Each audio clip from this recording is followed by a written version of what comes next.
I'm Matt Damon. That's Yeah, I'm Matt Damon. Abandon all hope. All that enter Terra Firma.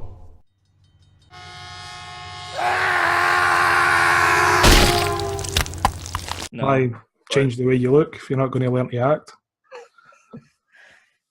then again, he doesn't have rules like what the fourth Scorpion King. Yeah. So I was really seeing that anyway. Me, I actually haven't seen it. That's a first. I know. I saw the first one. I like the first one. That's it. I actually haven't bit the bullet on any of the other ones.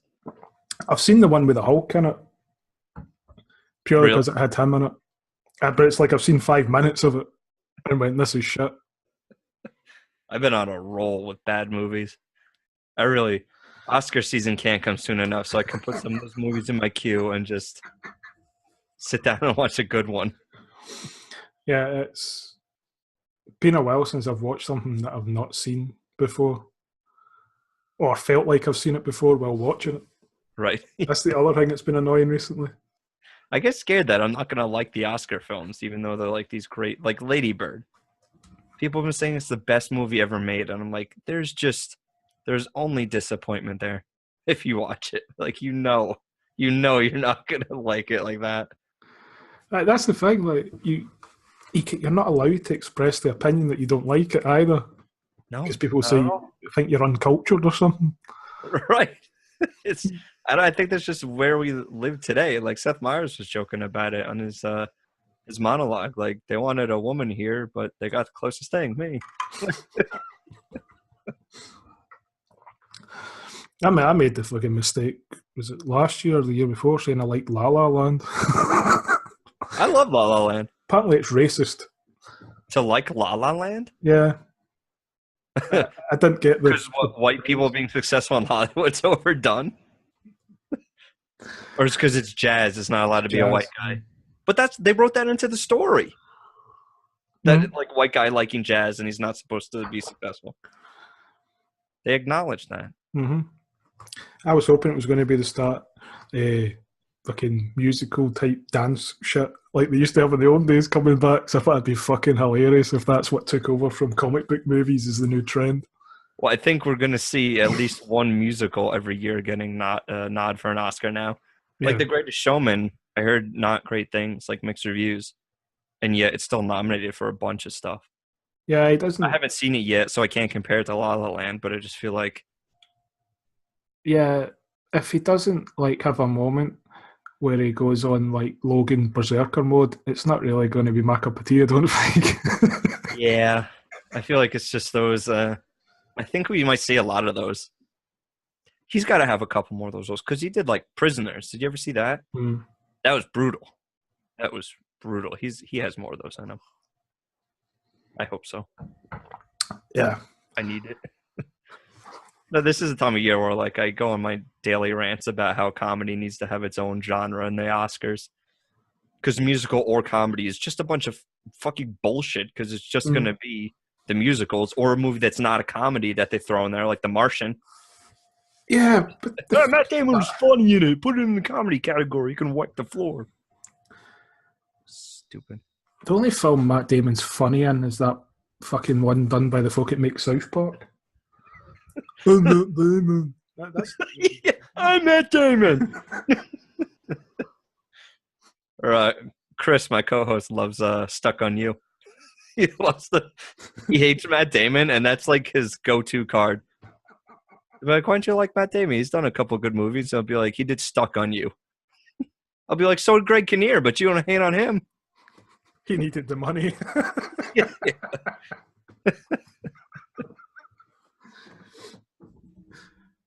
So you know who's actually starting to surpass Matt Damon in the acting ability category is Mark Wahlberg. He's been doing some serious roles lately, and he's not bad.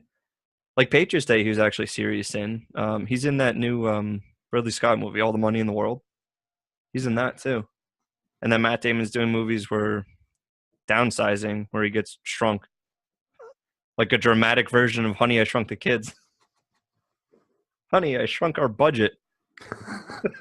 That's probably the working title of it when they're shooting, so nobody like steal the film. Yeah, it's like he has signed up to some shit, hasn't he, over the years? He does like I guess at this point in his career you can't really blame him, but he does like a good movie and then he'll like swing for the fences on one. Like The Great Wall. I didn't see it, but huge bomb. But even if like I don't know, like Suburbicon looked really good, but that bomb, I didn't get to see that yet. I imagine Downsizing is going to be a bomb. Yeah. I don't. It's kind of like the Will Smith formula, except he doesn't make good movies anymore. He just makes the bombs. Bomb. I saw Concussion for the first time last week. That was good. That was one of the where I first, besides Ali, like that might be the one where he actually acted in. Yeah. Like Ali in this one, like he actually played a different person. Like he wasn't Will Smith in this, you know. Yeah, he wasn't a Fresh Prince on it. Right, yeah. You weren't expecting Jazzy Jeff to turn up. Yeah, right. At this point, I wouldn't be surprised if Will Smith was playing the fucking Freddy Krueger in the Nightmare on Elm Street remake. Are they remaking it again? Yeah. Oh God. Actually, how much you want to bet they overcorrect from the last one? Like the last one didn't have any of the like charisma in it at all. So they go like full out the other way, have like some improv comic play Freddy Krueger. Well, the weird rumor was Kevin Bacon. I I guess he already looks weird. Yeah. Looks a little bit like he would kill kids. But that's not a. Doesn't seem like a Kevin Bacon. No, as I've said before, it seems more like a Kevin Spacey role.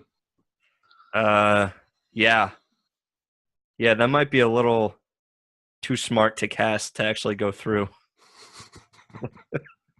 Could you imagine? I wonder if that'll ever happen again. Like somebody cast Kevin Spacey, like in order to get all the shit thrown at them, so people will go see it again. Like the old Motorhead thing. Like some newspaper called them the worst band in the world, so everybody turned out to see the worst band in the world. Yeah. Like, will there ever be a point where a movie studio or an independent film even casts Spacey just for the sole purpose of getting all that notoriety for doing so? Yeah, I think give it 5 years and he'll be in a Bryan Singer movie. Just the two. Produced by Weinstein's new company. His new company, definitely not run by Harvey Weinstein Incorporated. Harvey Weinstein presents Teenage Pool Party. Oh, God. Not another teen movie. The only fucking thing he's going to be able to make is like Child's a Grumpy Old Men or Cocoon at this point, though, isn't it? So they're not going to be allowed near kids at all. Grumpy Old Men. Could you imagine? They take it like, Hollywood, you can't harass people anymore. What happened to the good old days? And it's just starring a garbage pile of molesters. Jesus. And Corey Feldman, because he'll just appear in anything. Yeah. What's the last thing he did? The last thing he did was like pay me all this money and I'll reveal all the molesters in Hollywood. Whatever happened to that? I never heard him come out and say anything, so I guess he didn't reach his GoFundMe. Oh, what I've heard so far is he has actually revealed names to the police. There's been an official complaint. Unfortunately, statute of limitations or whatever, it doesn't mean shit. Well, yeah. But he says the majority of the money is actually to pay for security so people don't kill him or his wife. I'd heard that too, but... Or his band. That aren't at all just women that he's keeping in his house. So, brothel. Yeah. You look at them when you see them standing behind them. It's like they're doing SOS with their eyes. The Katie Holmes thing. Wait. Something dodgy going on there. Well, I mean, if he actually did that reveal the police, good for him. That was the right thing to do.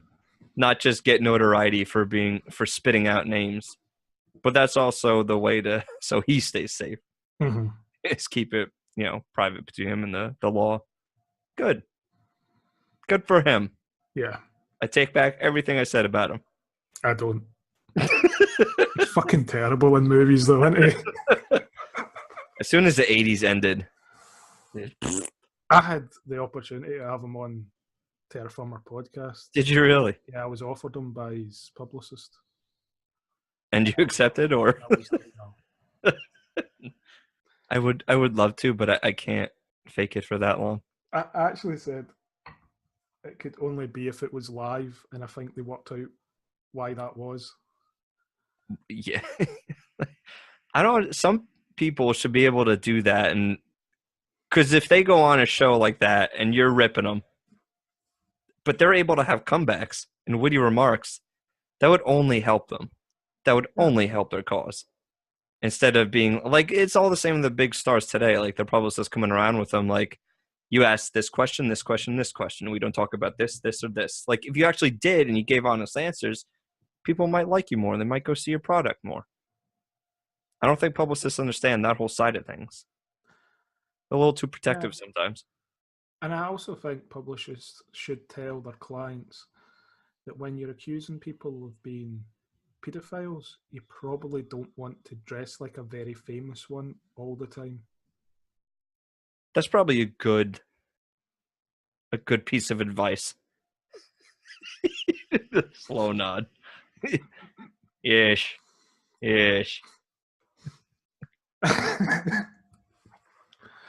Talking about that particular famous paedophile, I saw his movie recently. What's that piece of shit he did? Was it Moonwalker or something stupid? Remember that like Michael Jackson movie for like the late 80s? Vaguely. That was on TV in the UK. Really? At Christmas. Interesting. How bad are networks nowadays where that's the shit they've got to show if they got no money? Some networks might just swinging for like, we need ratings. What should we play? The same old stuff? Nah, let's give it a crack at something else. And then they pick from a hat. Blindfolded. You know, the BBC just did their usual. Let's just shove on 23 and a half hours of fucking repeats for a fortnight. Right. It's the same over here. There's the same stuff that's being shown. New Year's is the worst. The shows that they show on the major networks are just garbage, absolute trash. I mean, it's just the hokiness. It's awful. It's so terrible. Like, we turned it on for 5 minutes, and I was like, oh, this is why we haven't watched this entire show.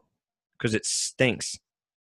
Yeah, the fucking thing that pisses me off is they put shows on New Year's Eve. We got Hogmanay. It's like probably the biggest day of the year in Scotland because it's the biggest piss up. They'll put a show on that's like the New Year's Eve fucking special for something that doesn't get a fucking show the rest of the year. So why do a special of it if it's not good enough to have a fucking season done of it? I don't know. They're waiting for the ratings to be such that they can make it a season. And if you won't watch the special, you're definitely not going to watch the show. I was put it down to that they just think everyone is out at a pub and no one's actually watching, so they can just put anything on they want. That's probably the majority of the ratings. Places, pubs, bars, restaurants, that kind of stuff. Where they just have the captions up so the voices don't sound so bad. You know, Ryan Seacrest made $58 million last year. Why?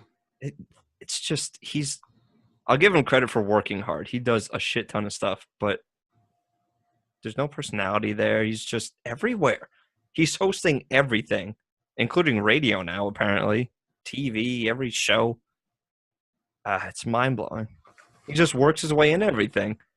And it's starting to add up a ridiculous amount. You say You guys really need to learn the trick that we've learnt in the UK, that when people get really annoying, we send them overseas to work. That's why you get folk like Piers Morgan coming over and Piers. He's funny sometimes. He knows what he's talking. Like if you listen to arguments with him, he's funny. Yeah, diehard liberal, but you know, not there's anything wrong with that. But he's when also you get him in an argument with a conservative, it's amazing. I think the accent helps. The best thing about him is he's a complete corrupt prick. This is the guy that illegally phone tapped celebrities to get gossip on them for his newspaper. Really? Yeah. What a weasel. That's what he got done for. And then ended up being a TV personality because of it. Because that's what we do here. When you commit a crime, you become famous, you get on telly. Interesting. Well, that's how Jimmy Savile had a career all those years, being a paedophile that raised money for charity. Ooh, that's really bad and then really good. Anyway, we have been live for like 10 minutes. Yeah. That's kind of like the usual start to one of the shows. I can't think what we've talked about other than paedophiles, but there we go. Middle of a sentence, like, that fucking guy sucks. So, we get tasked with coming up completely improvised. We haven't talked in Messenger or anything about plots. No, and I didn't even think of anything. So there. No, I was too fucking lazy to think of anything. I was too hungry. You had. So I guess we should pick a genre of horror to start with. Yeah, so we have to come up with a horror concept. Yep. On the spot. Well, I was thinking my favorite kind of genre or horror film has always been like the paranormal stuff, like whether it's a possession thing or a haunting thing or anything supernatural. But the good thing about that is you could always parlay that into literally any kind of horror genre like you want. So, I don't... Do you know, are there films where it's like...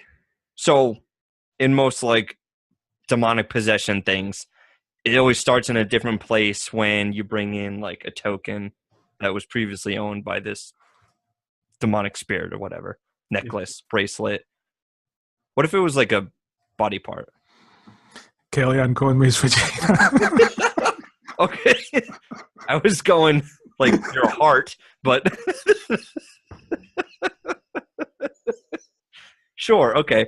So you have a vagina transplant, and previously owner was, possessed by a demon, and then you slowly start to become possessed. And you can always do the crossover with the film Teeth. Further down the line. Yeah. Why was that not called Toothy Vagina? I think that's a better title. Toothy Vagina. I think because teeth, you click on it and like, what is this? And then you read the description and you're like, oh. Whereas if it was called Toothy Vagina, I don't know. That might be better clickbait title. It'd definitely be very niche porn. Well, you'd know what it is. Yeah. There'd be no fooling anybody. You couldn't like rent it and then be like, I didn't know what this was, but I watched an hour and 35 minutes of it.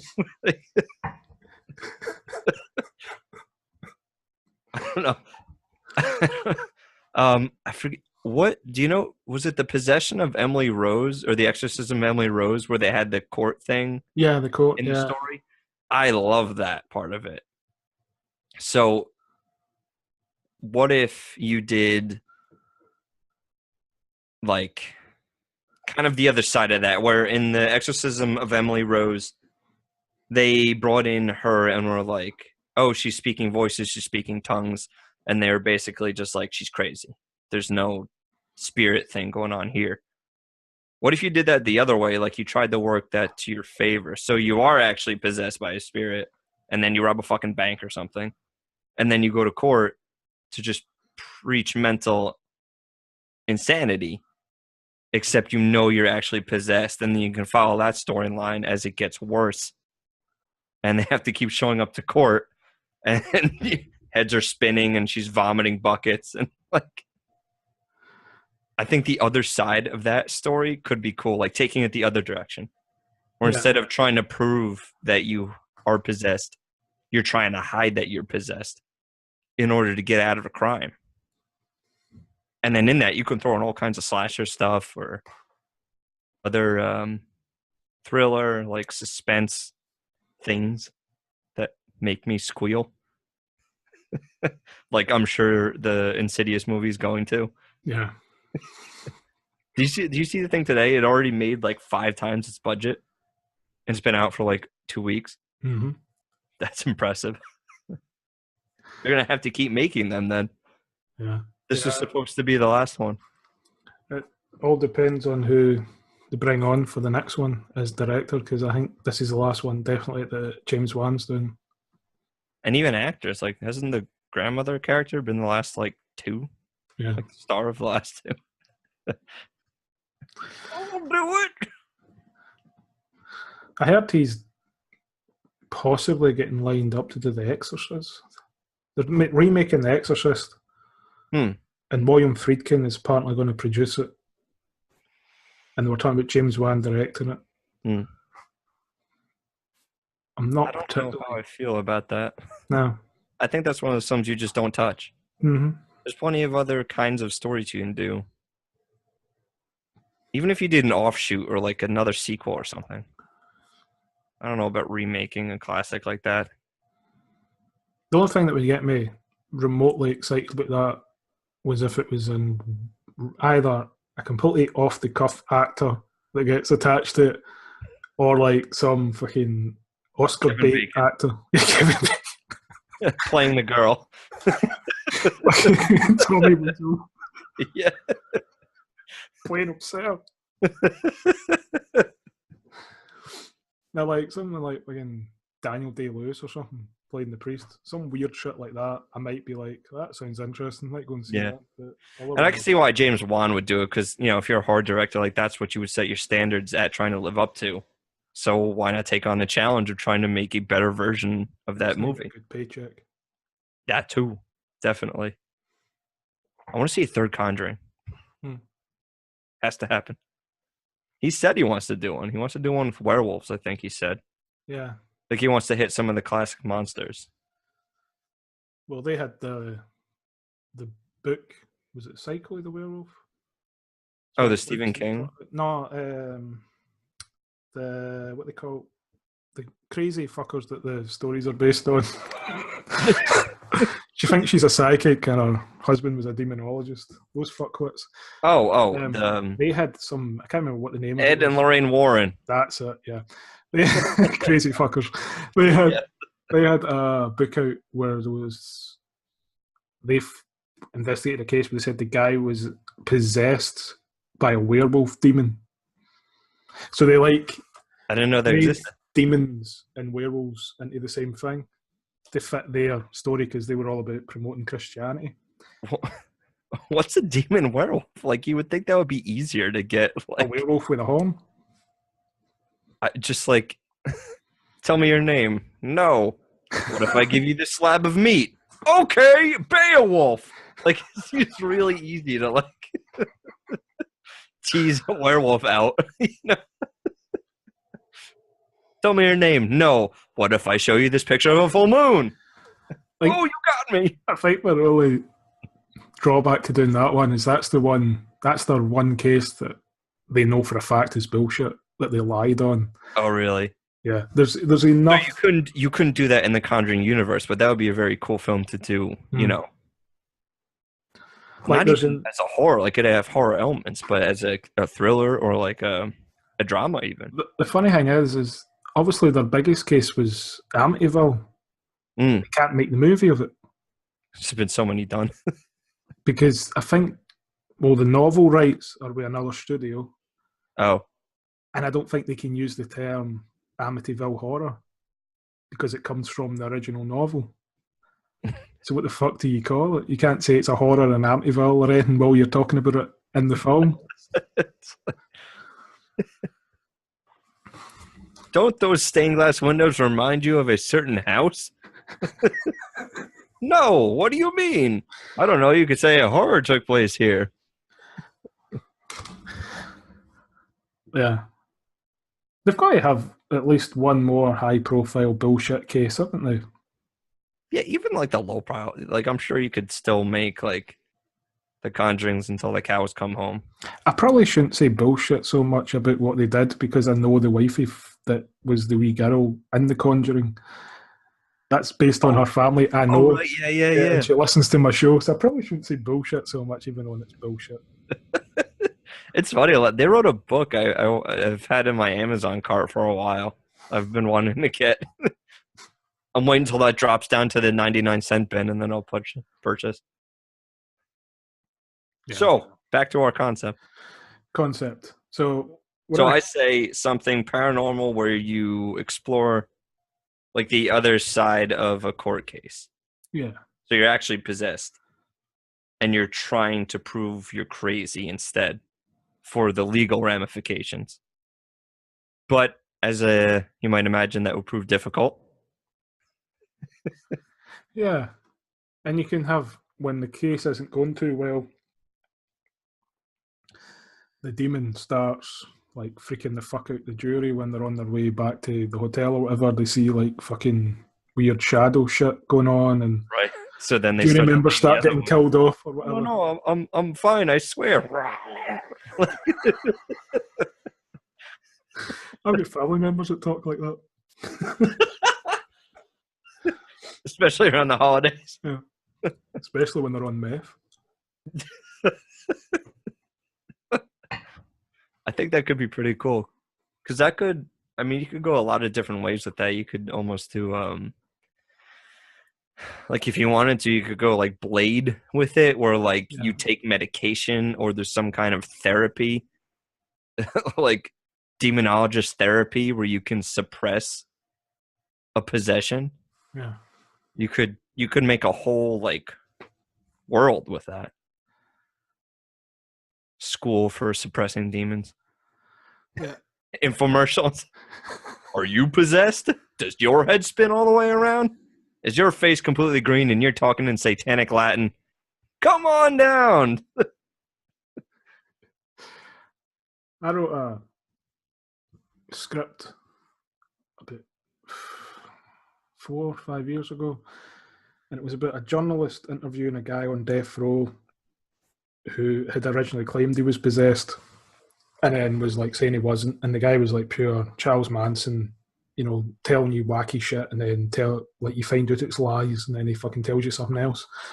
And it was all about the journalist's descent into madness by talking to this guy, and he eventually, spoilers, I'm not getting fucking made, so who's spoiling?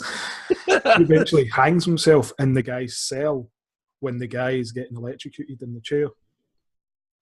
He stays behind and has to hang himself for reasons that you come up with yourself, if he's himself now possessed or whatever. And I remember trying to make up your own mind about what happened. Yeah, I remember pitching it to some people, and they're like, "That's great, but unless you get like fucking William Dafoe, he played the serial killer, you're fucked."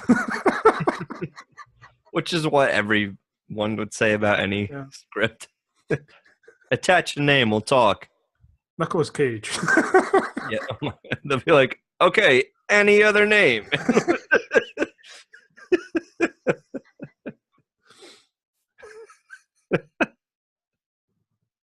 Any other name that doesn't end in Spacey or Cage, and we'll talk.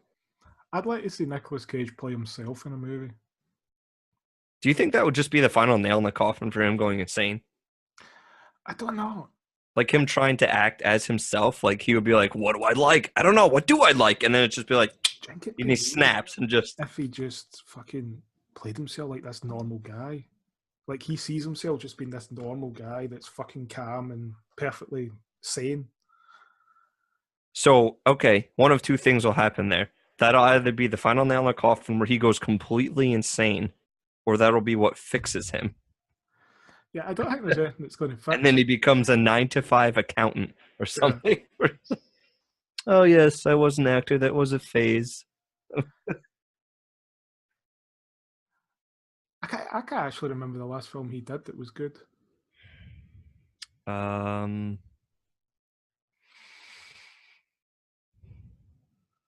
Raising Arizona.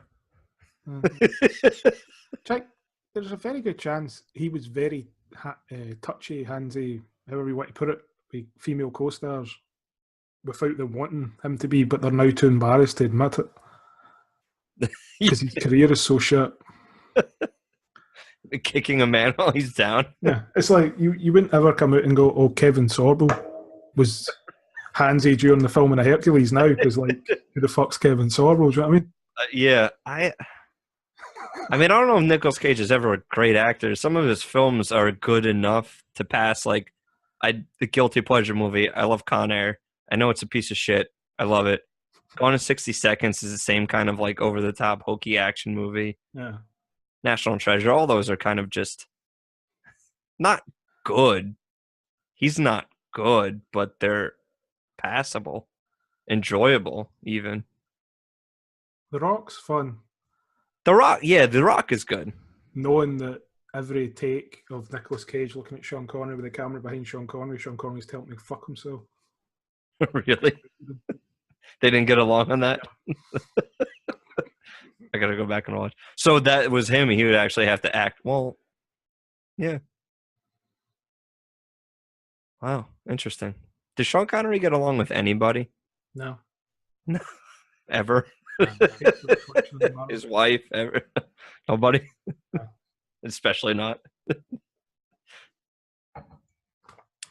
He likes to slap his wife about, I think. Was that not what he said? It's all right to hit women? Yeah, pretty much. To who's her face? And then as a nation, we went, well, we've lost an icon because he's a wife-beating prick. We've got Ewan McGregor, who just cheats on his wife constantly. I mean, what we got now. It's like it's gonna have to be the same thing like it is with athletes. With me, it's like this guy was a great athlete. I loved watching him play, but as a human, he was not a good person. Yeah, it has to now be that way with everybody, musicians, actors. You can appreciate their work. Like you can appreciate the fact that Kevin Spacey is a great actor. He is. But as a human being, he's a piece of human garbage, see? And that's just how it's going to have to be from now on. Yeah, there's like his performances in these movies was fantastic. It was. But he's not an idol, you know? There's a friend of mine who's like a huge wrestling fan, and the guy that was like his favourite of all time killed his like wife and kids. So it's like, ooh, it's damn. Like, yeah. And I guess you can like the persona that he portrayed. He had fucking posters on his wall. That's posters of child killer. Ooh. That's fucking horrible. Oh my god. Could you imagine hearing that? Like, bad news about this guy. Oh, what happened? Did he do steroids? No, he killed his whole family. Oh, shit. That's for real. Guess I gotta take my poster down. Fuck. Like, I know, like, for me, with Tiki Barber, he's a New York Giant running back for a lot of years. He was so exciting to watch play, and when he wasn't fumbling the ball, he was a really good back. But after he retired, he's like, he left his pregnant wife for a girlfriend that was half his age. Just, I mean, wow. Like, there's a lot to digest there. So you're like, right there, you had to be like, yes, I appreciated his playing career. I do not appreciate him. Yeah. That would be part of the problem we're living in the age of social media. All this shit comes out now. Yeah, everything. Fixers used to stop this coming out. Now they can't. No, nobody can. Which is good in a lot of ways. But it's also obviously just, good. It's crippling for fantasies. Yeah. It's like when if you're a kid now, half the folk you watch on TV are probably dodgy as fuck. Yeah, I mean, stuff like even the good guys, you kind of like, is he really like for example, we were talking about Greatest Showman before, Hugh Jackman. I'm sure he's a wonderful man, but like, are there skeletons in the closet, or am I allowed to like him? That's what it feels like today. Even at the red carpet for the Golden Globes, it was like if you didn't wear black, you were ostracized. Which is kind of what they were protesting. You know, doesn't quite make sense. Yeah, there is a very noticeable pay gap between men and women in Hollywood and the way people are treated. I don't know if wearing black dresses or whatever's really going to change that. I think what needs to change that is more women need to start their own studios. Yeah. And I mean, we're starting to see where like complete ensemble casts of women. The new Ocean's 11, the Ghostbusters. You know, I think part of it also is casting calls for. Yeah, I mean, I guess women running studios would fix that, but like, for example, hold on. I watched American Made this past week, the Tom Cruise movie, and it was actually good. I liked it. He was playing just Tom Cruise, but with like a New Orleans accent. But he was also portraying a man that existed before, so it wasn't your normal Tom Cruise movie, I guess. But so his wife, was he technically not playing a Scientologist? that is correct. Oh my god. That's blasphemy right there. Don't need to kick him out. Tom Cruise is what, 50? 2 centimeters tall, yeah. Hold on. I need to actually do this math. His Funko bobblehead is actual life size. That's my boy you're talking about. I still like Tom Cruise. I'm a holdout. I'm super excited for Mission Impossible 6 this summer.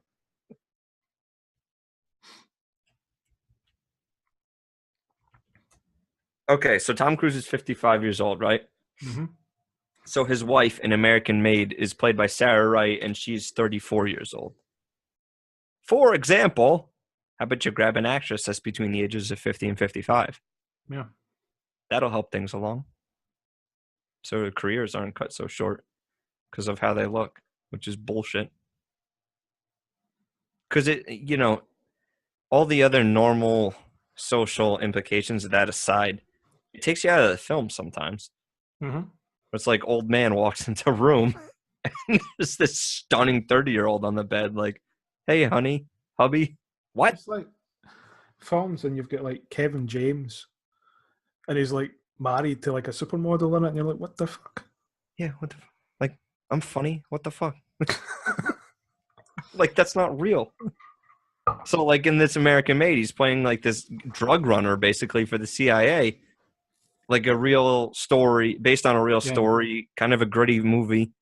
Well, not really, but gritty story. And then it's just this same popcorn-looking, blonde bombshell married to old man Tom Cruise. Like they went so deep and realistic with a lot of the details in the movie. But then something like that, they just can't get around. I just don't. It wouldn't be like anybody else.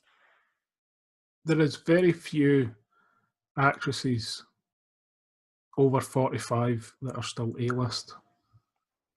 Yeah, and it's not through box office failures, it's through the studios not making movies for actresses of that age. Right. You get like people like Sandra Bullock who tend to make hit movies. I don't like the vast majority of movies she's in, but she's probably more bankable than 90% of men. Yeah. Yet you won't see many people her age on screen that's a female.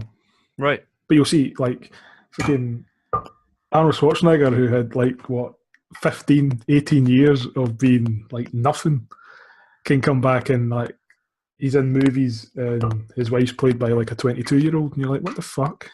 Yeah, yeah, exactly. Like, it's not like they were doing, like, highline sex scenes or anything like that. She was playing, like, a mother of children with this, like, financial burden, having a drug-running husband around. Yeah. Like, pick any actress. Any actress that can portray a scene could have been that role. I could have done that role. You could easily have cast Marcia Gay Harden just because she's got a really funny name. I can't say her name without laughing. It's very childish. Anybody, literally anybody. Yeah. Just, I don't know. I don't know where I'm going with this. Maybe that's what we should do in our horror film. Cast people age appropriate. Sure. If we want, because we want a real feel, obviously. Yeah. Absolutely. Our attorney should look like an attorney in the courtroom. Not a smoke show in a business suit. We can hire Kirk Douglas to play, any cops that needs to lie around. A gargoyle. I'm telling you, they're going to save a lot of money if they cast him as David Lopan in Big Trouble in Little China remake. In literally everything. In the materials for makeup. The hours spent in the makeup trailer. Can he still speak? Like, can he deliver lines? Dub him. Overdub. Overdub with Michael Douglas. Like, if I was in a film, they'd dub me because they wouldn't be able to understand a fucking word I was saying, so... Yeah. Young Frankenstein. He was rules the day he was born. What? I said he was rules the day he was born. Footsteps. Footsteps. Footsteps. Footsteps. Just get Michael Caine to do his lines.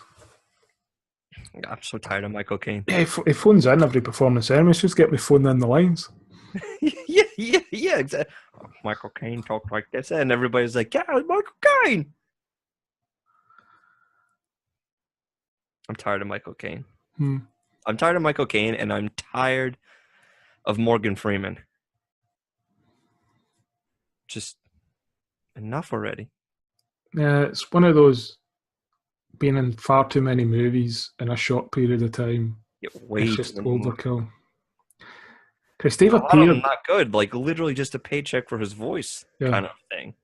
They've been in, like, 2 movies together in the last 2 years.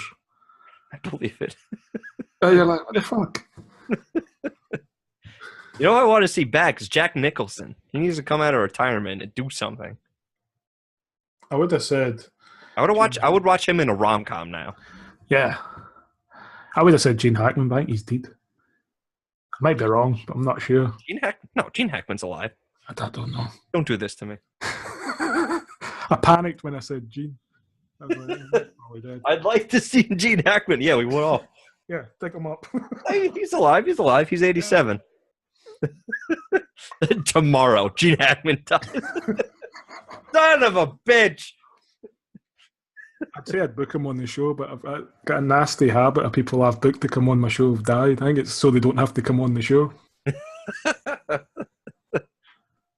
I had at least 2 last year, one of which was John Hart. Really? Jesus. Bill Paxton. Oh my God. Yeah, it was going to be season 3 of the Drew Carson show. It was going to have one of these big name guests starting it, and then it was like dead. Jesus Christ. Season 2, Christopher Lee died 2 days before recording with me. Wow. Well, he was how old was he? 97? Yeah. But you got to remember, he was also undead since like 1963 when he became Dracula. He did like a couple epic metal albums. Yeah. Like where there was a backing band and then he would sing over the tracks, kind of. It's crazy. It was so cool to see. Like, if I could be 92 and still doing something productive like that, like, How do you wake up in the morning like you're 92 and be like, all right, we'll go make a metal album now? It's incredible. My hero. I think I'm going to make a new list for people to come on my show, or people that people don't like anymore. That would be Kevin perfect. Spacey, Harvey Weinstein, get all these people booked. Holy shit, book guys nobody else will book. Oh my God. Brilliant. I would literally book people whose careers are about to go tits up because of scandals. Because especially nowadays, because it feels like you can't even defend yourself. Like I know what Weinstein and Spacey and all them did was horrendous. I understand that. But they also didn't even get a chance to say anything. And then Spacey just buried himself. Yeah. Like, you should harass me. He's like, well, I'm gay. It's like, that doesn't matter. You still can't do that. But like to have them on to hear their side, if there is a side, you know? Yeah. That would be interesting to hear. Even if you're just doing it from a psychological angle. Like, what do they believe they were doing that wasn't wrong in that scenario? That would be interesting to hear, you know? Like how far the ego goes. What were they thinking? What do they think now? You know? That would be really interesting to hear. Yeah. And it's not like there's a shortage of them to pick from. Yeah, no, absolutely not. In the town, Hollywood. You pick anybody. It is the only way I'd ever be able to interview Dustin Hoffman because of the stuff about him. So disappointing. Mm. There's a lot of those that are so bad. So bad. I also hate that Louis C.K. gets lumped in with them. Like, what he did was creepy and wrong, but he didn't, like, molest anybody physically. He didn't touch anybody. See, I never got jerking. what the full story was there, because what I had heard was he used to phone people and wank all they were. He did old-fashioned dirty calls to people. That's what I heard he did. So I didn't hear he had done anything other than that. So I was like, that's dodgy, but that's like what, 14-year-old boys do to people. Yeah, he was like jerking off and just wanted people to watch. Like, just kind of like that weird, like, sexual itch that he needed to scratch. But it wasn't like, he didn't molest anybody. He didn't rape anybody like Cosby. You know what I mean? And he just gets lumped in with the rest of these names, and it's bullshit. To be fair, he could have possibly just hired hookers for that. Oh, he absolutely could have. Yeah. Which would have saved Which would have really alleviated a lot of it.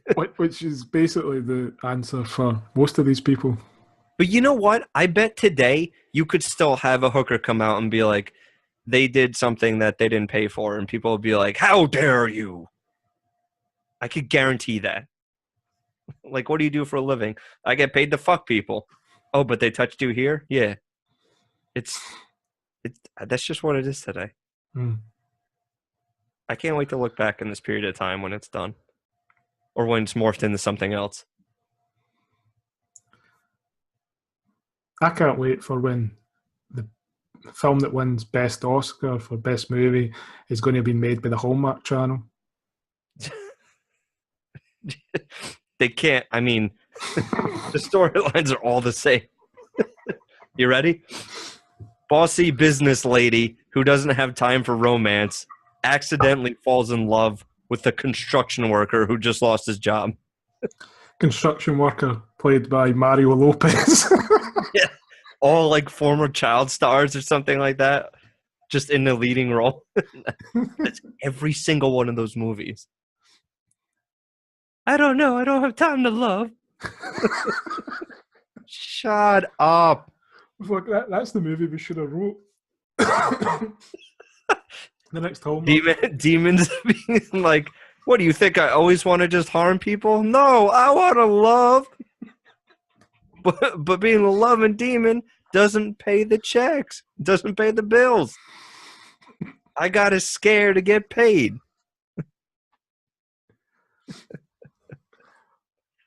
Be funny if in the movie we create, they were suing the demon for emotional distress. And then they just bring in like the girl who's possessed and be like, all right, Emily, you're not on trial, but Bagul, the demon, you are. So they have to bring out the demon and being like, do you know what you did here? We're suing you. And then Emily comes back, oh, not you, sweetie, the demon we were just talking to. We're suing him, not you. The other day I was thinking about this type of stuff, and I was thinking that movie Hard Candy would have made a shitload more money nowadays. I don't know that one. It's basically a girl who you think has been profiled online by this dodgy paedophile guy, and he takes her back to his house, but it turns out it's the opposite. She's done it to him, and she's pretending to be as young as he thinks she is, and then she basically cuts his balls off at the end, I think, if I remember right. It's quite gruesome. She like tortures him and stuff. That would make a fuck ton today. That would win an Oscar. Yeah. And it was actually quite a good movie. Because then people would be like, oh, the social commentary in Hollywood is so apparent. I think it had, the balls represent the studios. And putting them in the jar represents women's rights. I'm pretty sure it had Patrick Wilson in it. Really? Yeah. Him? Oh, fuck. Him and Vanessa, whatever her name is. You know what I'm talking about? Firminga or something? Firminga, yeah. They're doing another movie together, but it's not like a horror movie.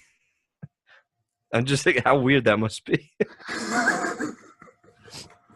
Because they play Ed and Lorraine Warren in the Conjuring stuff, and then he's in Insidious, and then she does other shit. Other horror stuff. Fuck, what movie is that?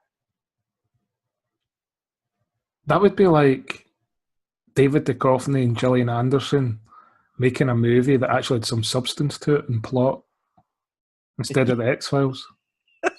Yeah. David Duchovny doing a show that's not just about sex and drugs. Or his life, basically. Yeah. He'd be a fun guest. Just because he's weird. Absolutely. That would be so cool. Because he has albums out and they suck really bad. So it'd be funny to get him to come on and play guitar. Country folk shit. So it'd be funny to have him on and have him play and then do a commentary over it about how fucking hard you were trying not to laugh. Yeah.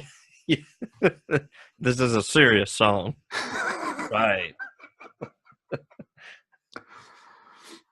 What a gig. Do a show about sex addiction and be like, no, it's a serious addiction I deal with.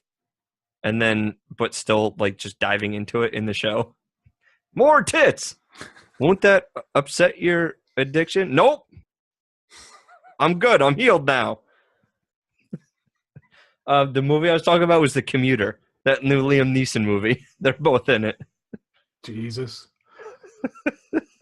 So I saw Patrick Wilson and I saw Vera, and I was like, what? But this is an action movie with Liam Neeson. Is Liam Neeson the new Steven Seagal? No, because here's why.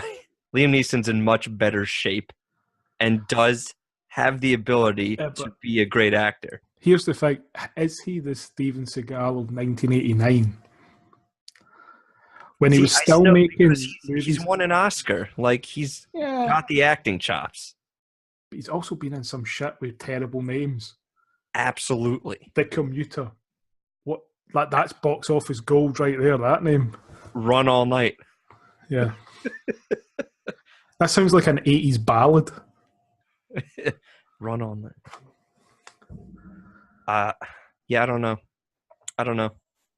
He was doing one serious movie. I think it's coming out this year. I forget what it is. I think it's something about the Supreme Court he's in. Because it was a big thing. People were like, are you done with action movies? And he was like, what, are you fucking kidding me? The money I get? No. I just want to take a break from running for one film. My knees. So I'm doing Taken fucking 22. They're taking my Grand Wayne now. I swear, Taken 2 was one of the biggest disappointments of my life. Like I like Taken 1 for what it was, and then we saw Taken 2 in theaters, and I was like, holy shit, this is bad. Like, bad. I think I saw that as a date with my wife. And it was like, this could have fucking severely ended the relationship. It's like, if I remember right, we went and seen Hangover 2 as one of our first dates. And I laughed at a bit in it and thought, right, this is probably over. Because that wasn't good. Oh, shit. We saw, our first movie we saw together was some shitty, god damn it. It was some Kevin Hart movie. They're all shit. About Last Night, I think. Yeah, I've seen that. Yeah, that was bad. And what was worse, we were the only two in the theater, except for 4 teenagers that were in the back of the theater, commenting the whole time about how we were on a date, and they were ruining it. And I was just petrified because my wife didn't know me then. So I couldn't make any cracks or anything at them because that wouldn't be good for a second date. Now, if that happened, I would just yell at them. I think the first film I saw with my wife, probably date number 2 or something, was like a Harry Potter movie, and I hadn't seen any of the ones before it. So it was like sitting bored as fuck. They've got like a little deed, fucking, what's he called? Dobby or whatever the fuck is dead. It was the one where he was dead at the start, and I'm like, "What is this? I think it's deed." And there's like way too many jokes you can make about wands and the fact that the age they are and stuff, and it's like trying not to make any dodgy jokes because Harry Potter's like our favourite movies. So it's like, yeah. I'm trying to remember some. My wife's usually pretty good with watching movies because she doesn't like it. She'll just fall asleep. Yeah. And then I'll just finish watching it. I usually get not really a whole lot that like she makes me go see. Like she wants to see The Greatest Showman, but like of all the movies that have been out that I could have been going to see. Yeah, we'll go and see what is basically chick flicks and stuff, but she then goes and watches like the fucking Expendables 3 in the cinema with me and stuff, you know what I mean? What a trooper. Hey, Harrison Ford is in that one. So there's that. I was actually done with Expendables after the first one, but it was just one of those, let's see if we can keep this going. I like those movies. It's such a guilty pleasure. When I was going to school for film, the first Expendables was one of the movies like I got on DVD so I could cut it up and use it. So like one of the exercises was pick one film and make 3 different genre trailers about it. So 1 comedy, 1 romance, and like 1 whatever. So I took the Expendables and cut it up as those different genres. I love that movie. The guy said that that was like Taken. Yeah. Like the first one was what it was. Second one was a disappointment, and then the third one wasn't as bad as you thought it would be. Yeah, it was like the first one had a decent mix of comedy and action and stuff. The second one, they tried to be too funny. Yeah. They did a Guardians of the Galaxy Volume 2 thing. Yeah.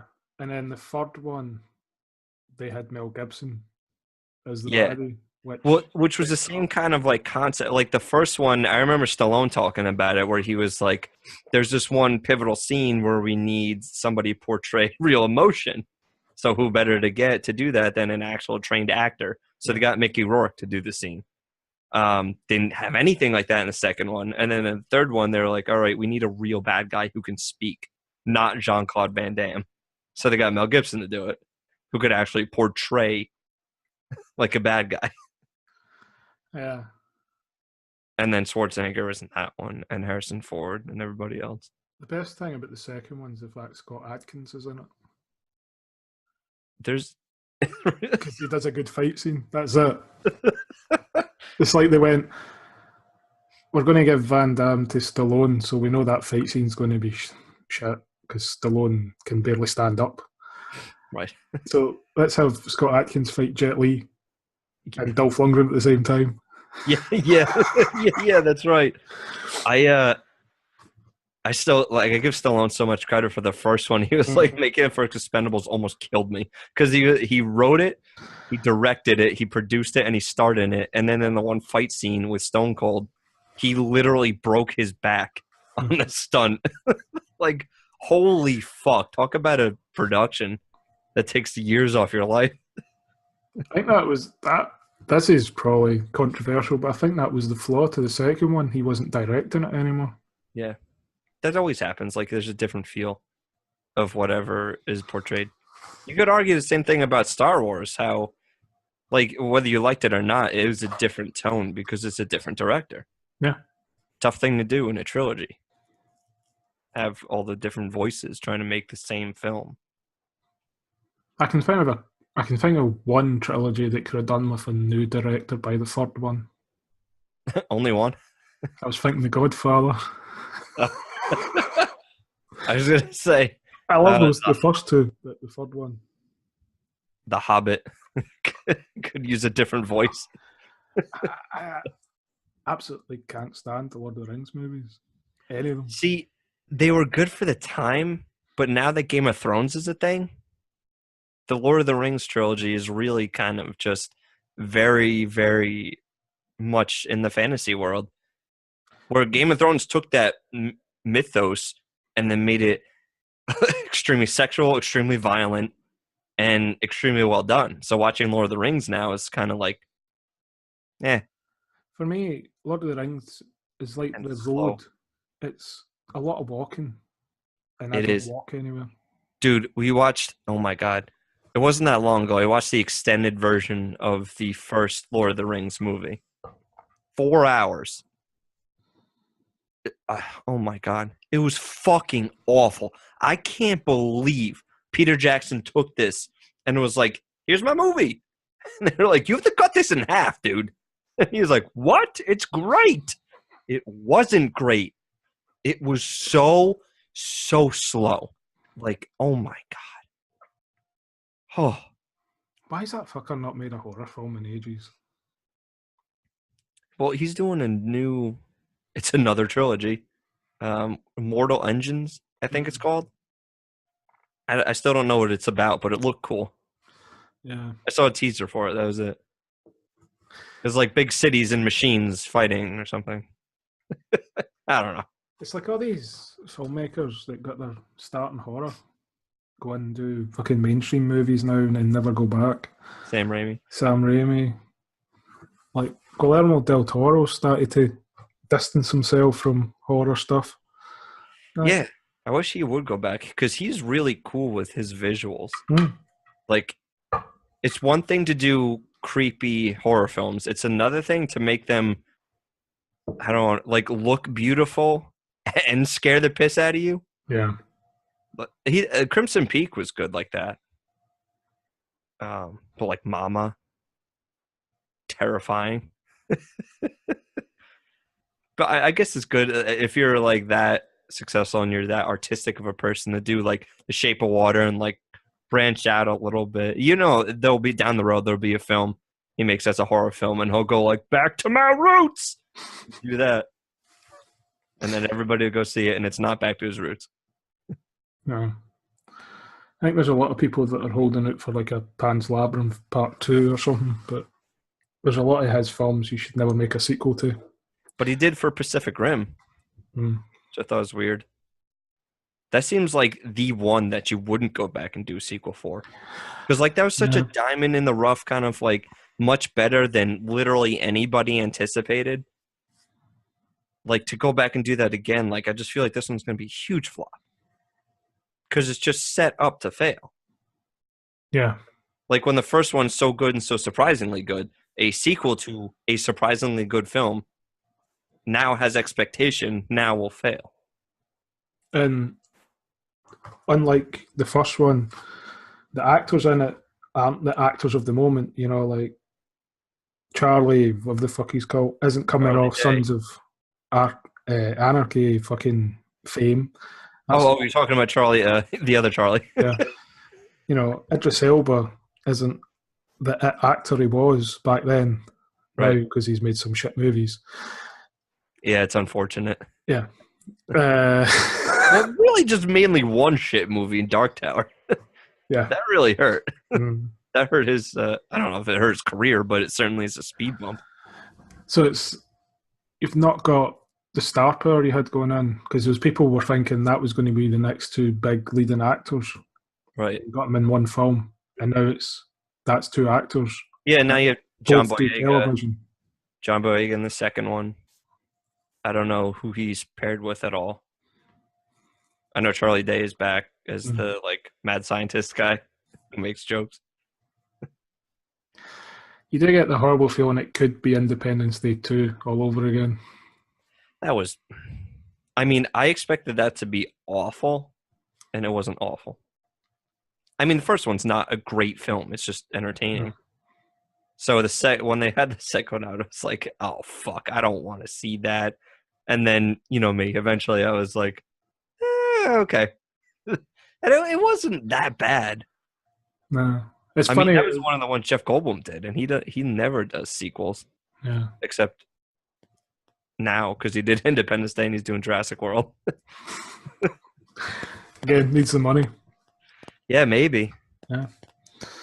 It's money in it.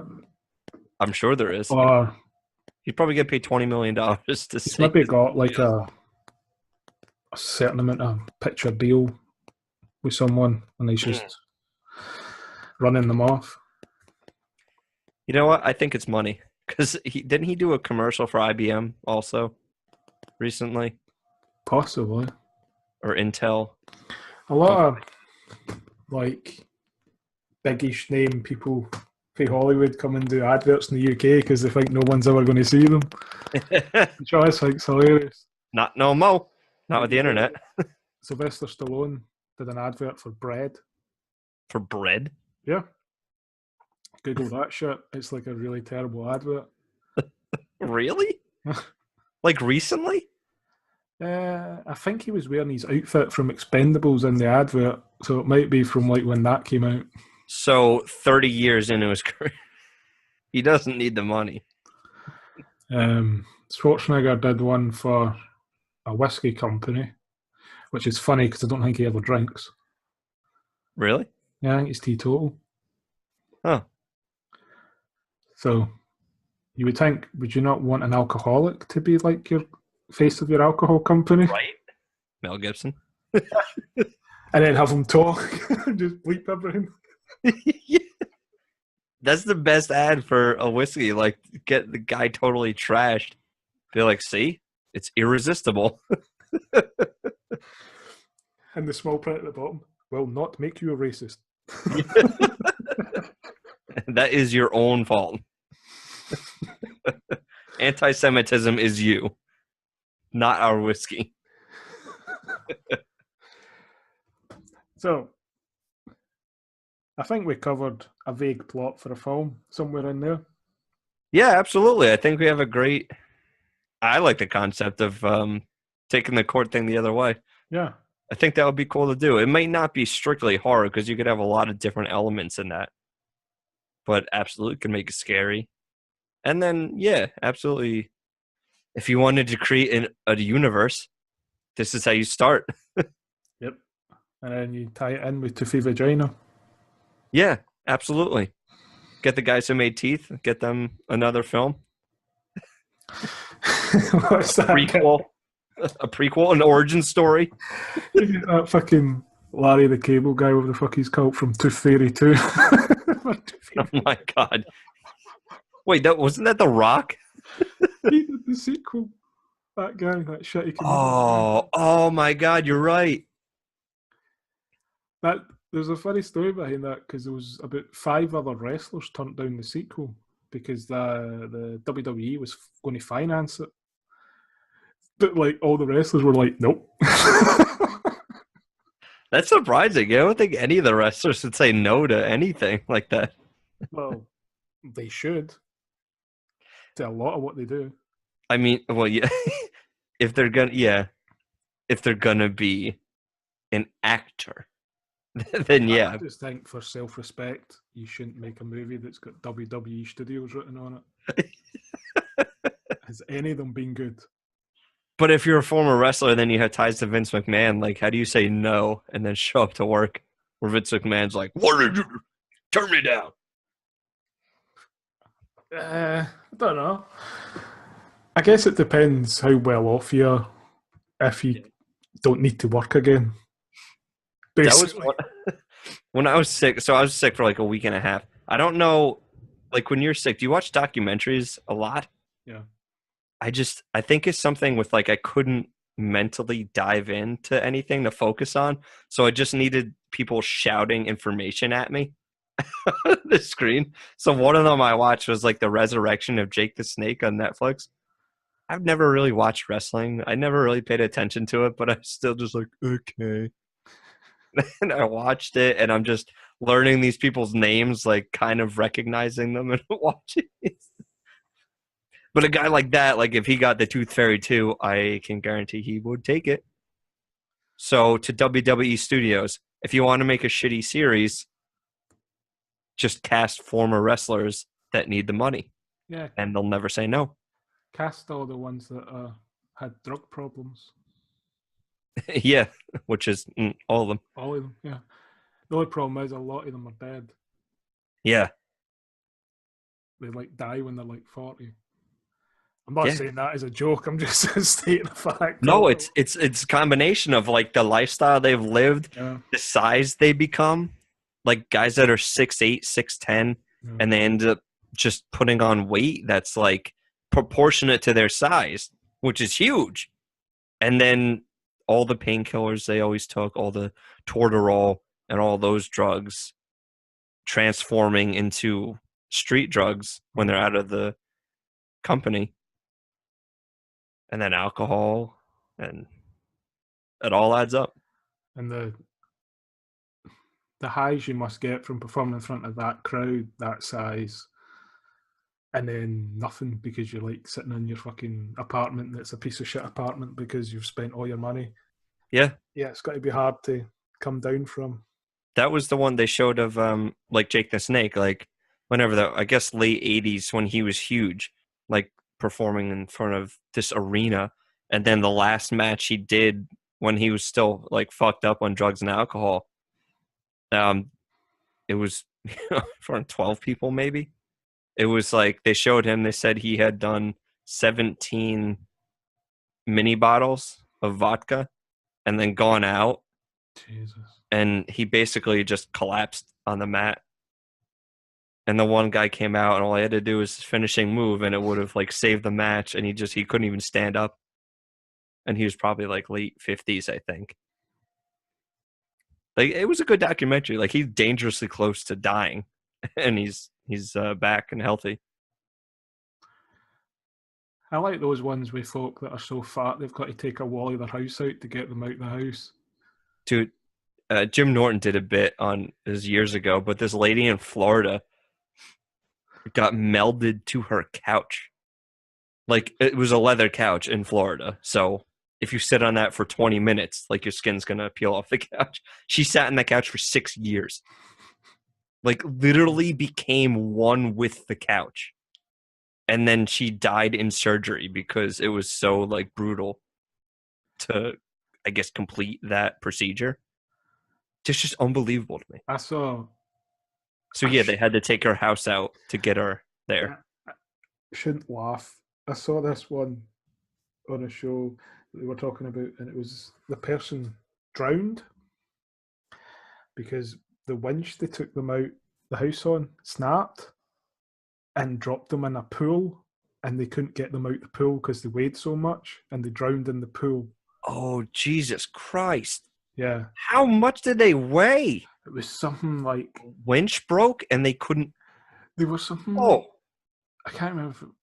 I think it was like £1,200 or something. It was something stupidly amount. Yeah. And it was a guy, and you couldn't actually determine what was torso, what was arm, what was leg. It was just all. I don't like to say Jabba the Hutt, but it's Jabba the Huttish. And like, he's got no clothes on because nothing fits. You know, this is a guy that's way beyond curtains becoming trousers. Right? So, oh my goodness! winch breaks. He went in the water. They don't show anything. They're talking about it. There's one of the paramedics that was on hand has now got PTSD and hasn't been a paramedic since because they basically watched the man drown, and they couldn't even lift the guy's head because he weighed so much. And you're like, wouldn't you have maybe considered taking him out the other side? Where there's no pool. That was the. But then again, a guy that like that is just like he's got to have suicidal tendencies. Like, you know, pun not intended for the metal band, but like to eat yourself to 1,200 pounds, you do not want to live much longer. Yeah, it was like I think it was only about. I want to say something like 32, 33 years old. Oh my God. The part of the problem was his mum was a complete feeder, so she was just... Dude, all of those people. You ever watch My 600-Pound Life? Yeah. All enablers. All enablers. I eat 7 pizzas a day. I can't move from my bed. Well, then how do you get those 7 pizzas? And then there's a 75-pound man running the pizzas back and forth. All enablers. Fucking crazy, isn't it? That show disgusts me. That's a horror film in itself. Yeah, right? They eventually get... This is sick as fuck, but they eventually get so big, they start getting a craving for people. Nothing satisfies the craving. Maybe that's how the zombie disease starts. Yeah. There you go. Now we're on to something. See? Nearly Sugar, background. Glucose lust morphs into bloodlust. Maybe they want the glucose from other people's blood, huh? There it is. There's the origin story. And it's 100% better than Zombievers or whatever the fuck it was called. Zombievers was so bad it was good. A friend of mine watched that and was disappointed that it was about actual beavers that were zombies. You wanted dead vagina? Sorry, undead vagina. Get my correct terms down. We did a commentary track for that, and by the end we were like, whew, that was an undertaking. The funniest fucking part about that movie is Bill Burr and John Mayer were in the beginning and the end of the film for like maybe 3 total minutes. Yeah. And they were fucking hysterical. I mean, that movie at least knew it was a shitty horror movie. Yeah. And you could see that through some of the dialogue, some of the things that happens. Like, they weren't trying to be serious, which you got to give a lot of credit for. Yeah, there's a difference between a film that's that shit but on purpose and then a movie that takes itself seriously, that has like sharks getting exercised. Yeah. I'm waiting. I still haven't. It's on my queue, but I just can't. I have PTSD from watching the oh my God, what was it called? The Last Shark. Raiders of the Last Shark. Thank you, The Raiders of the Last Shark. I still have PTSD from that one. I can't bring my. Plus, it's not free. I'd have to pay $2 for it. I tweeted at the director of that, "Fuck you, cunt. I want my money back."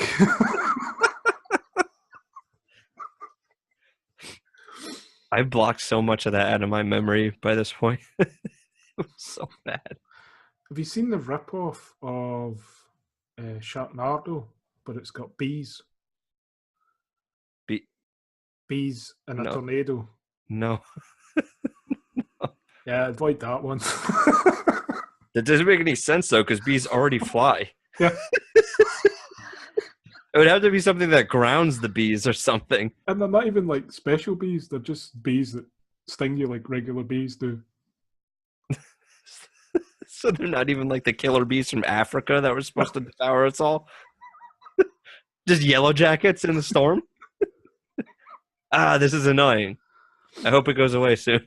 I can't remember who's in it, but it's someone even worse than And Tara Reid? Yeah. Someone even worse. That's going to bug me now.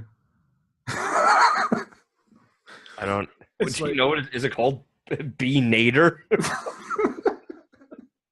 I can't remember if it's just called The Swarm or if it was called Titnardo. Something like Swarm Nardo, maybe. I typed in bee tornado, and the movie didn't even come up in Google search. Like, that's a term for bees.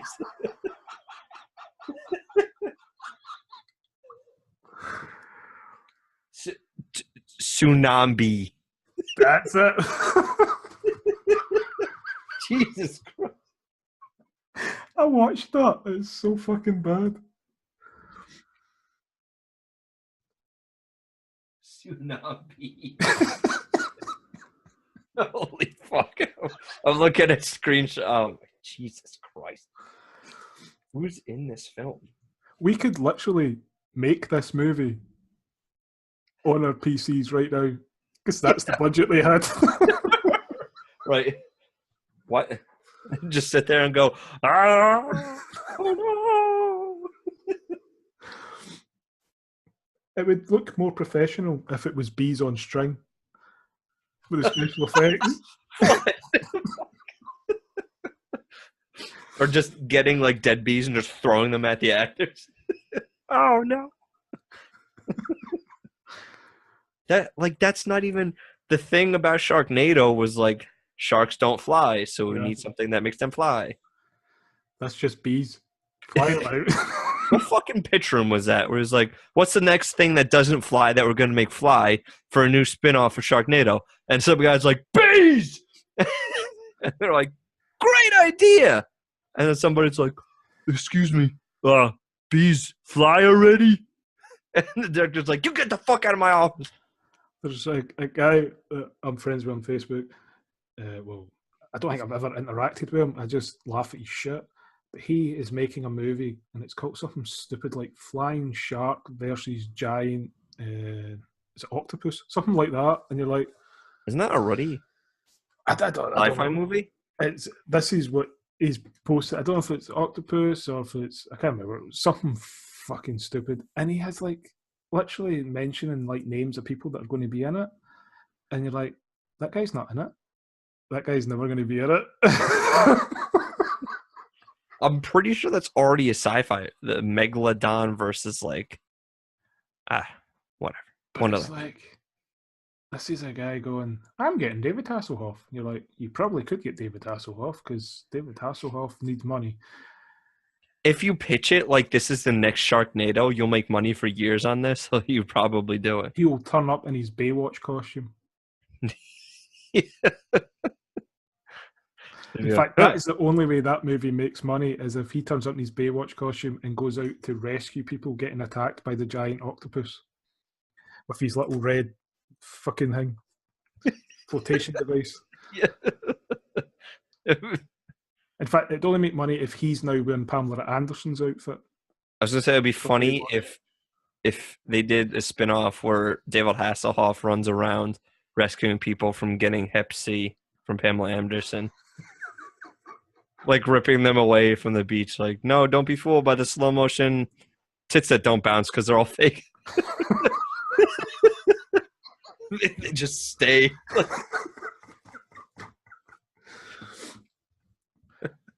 We just got to try and work a way in that we can fit tornadoes into the plot, and we've got a hit. Flying herpes. Titnardo.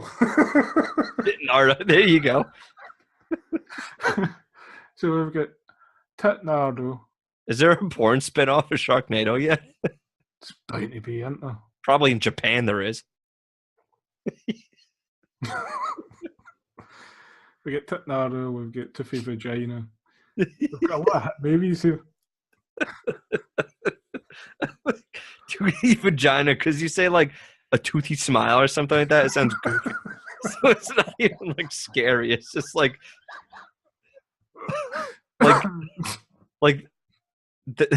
the dagger teeth vagina from Teeth is like the A celebrity, right?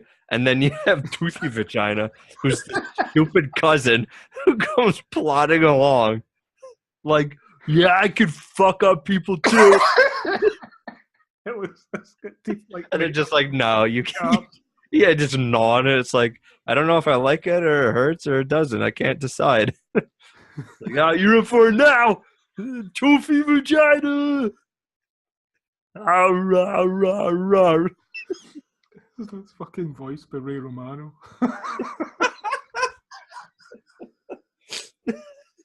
Oh, ma! On the poster, everybody loves Toothy Vagina. Yes, there you go. Moved right next door to Teeth. I think we've got some hit films. I don't think people actually expected us to come up with it. What are you talking about? We have gold right there. Got gold there. We've got the. We need to come up with a name for the legal one. Something like Jekyll and Hyde, because that's basically what I feel like it is. Like you're hiding that personality. Yeah. There we go. Schizo. A schizophrenic demon. There's a Italian horror movie called Retardo. Really? And it's literally just a guy who has Down syndrome killing people. Are you serious? No, it's from the 70s. I remember watching it as a kid and laughing, but it's also not funny. But as a kid, it's hilarious. From the 70s. Yeah. Could you imagine trying to get a movie like that made today? You would get chased out of town, every studio, every place with pitchforks. Adam Sandler would buy it for you. You think it would be a Netflix original Adam Sandler movie? He'd be playing Retardo in it.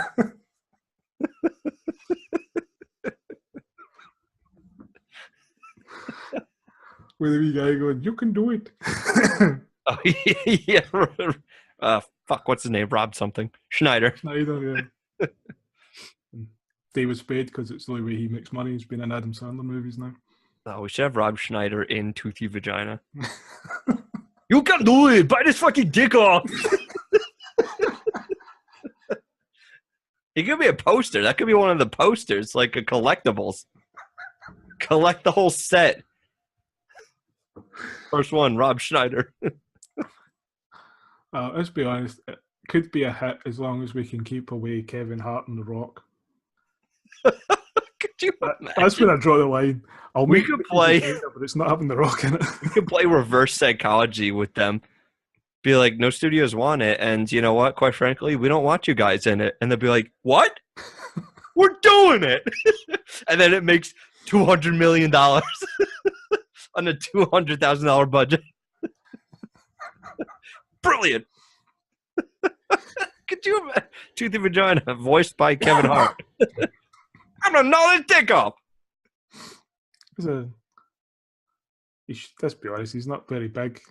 He's probably went spelunking in a few Toothy Vaginas. Spelunking. Especially back in the day. Probably alienated half the audience, so that's probably a good place to end it. You think anybody's really Kevin? I mean, I like his stand-up back a little bit. I mean, I can't blame the guy. He's just capitalizing on fame, which, you know. But did I ever tell you, me and my brother had a chance to go see him at a local college that I went, the Ramapo College I went to. He was doing the college circuit stand-up. And we had other obligations that day, so we were like, he'll be around other local places. We'll go then to see him. Tickets were like $10. Literally, I'm not even exaggerating. Literally 2 weeks later, he blew up to be the biggest stand-up on the face of the earth. And my brother and I are looking at each other like, are you fucking serious? By 2 weeks, we missed being able to say that we saw Kevin Hart doing the college circuit. I couldn't believe it. You go from doing Ramapo College to selling out MSG in like 2 years. Yeah. That's mind-blowing. Like, I remember him when he was just the hype guy from Scary Movie 3 with Anthony Anderson. Like, man, what do you mean you wake up dead? When you go to bed, you're alive. Oh, that's some real shit right there. That was Kevin Hart in 2007. Back when he was funny. Yeah. But, like, he doesn't have, like, any new experiences now, so his stand-ups kind of become recycled. Yeah, I haven't seen, like, his last 2 specials because people have said, don't bother. Yeah, it all seems a bit repetitive now. Yeah. Bit like his movies. Yeah. He was in Grudge Match, too. When he showed up, I was like, really? Bring the age of the cast down a little bit. Only a little bit, dude. Stallone, De Niro, Alan Arkin. What's her name? Oh shit, Kim Basinger. LL Cool J was in it. There's a lot of weird people in that. John Bernthal was in it for some reason. Paycheck. I guess. But that was 2013, so he was still pretty fresh off 2 seasons of The Walking Dead. It was so bad. It was so bad. Yeah, it was so bad. Yeah, that movie sucks. It was like, if you think Stallone's a bad actor when he's giving it his all, you need to see him when he's mailing it in. Yeah. It is something to behold. Like, he didn't want to do it. And De Niro was like, no, come do it. I'm doing it. You should do it. Like, a movie script that Stallone turns down. I can't believe this thing got made. Yeah. More like, I can't believe I spent $4 to watch it. It's basically they sold as Raging Bull versus Rocky. Yeah, they did. And they made cracks at, like, those former films. Like, but, oh, so bad. So hokey. And it's an action movie, basically, a boxing film. But it was done at a time when Stallone wasn't training. Like, he was purposely, for his health, laying off lifting weights. And then they were like, nah, do a boxing movie. So he looks thin in it because... I'm fucking dying. It's Grudge Match, man. It's bad. It'll do that to you. Just wait till you actually watch it. You'll really be hacking up along. Really be choking. Yeah. Just like they did. Yeah, that was pretty brutal.